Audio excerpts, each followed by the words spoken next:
Okay. What are your reactions?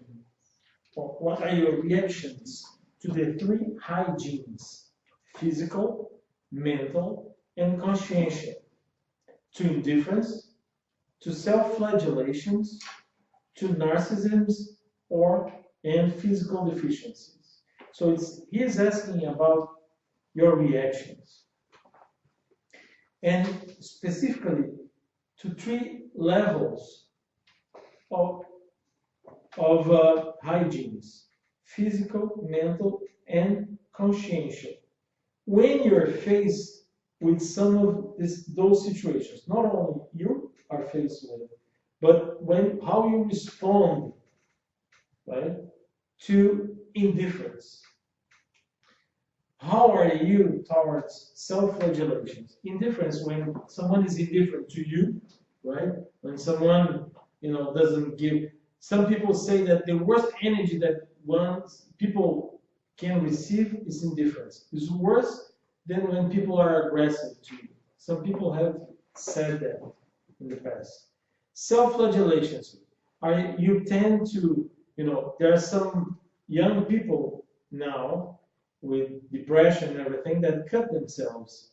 So this is a very high level of self-flagellations. But there are, other types of, slight self-flagellations when you like, for instance, to rethink something that you don't like.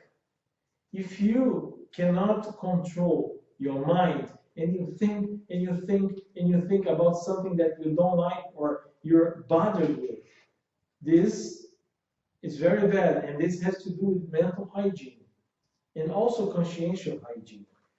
But you're doing it against yourself, because you're intoxicating yourself with that thought, or with that thought seen, just consistently.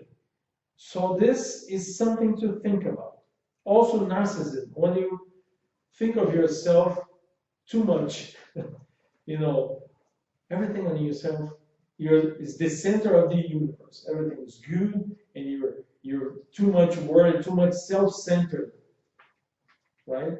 Maybe a little bit self-centered, as he was saying in the beginning, where if you complain, if you demand from people, there is a slight trait of narcissism.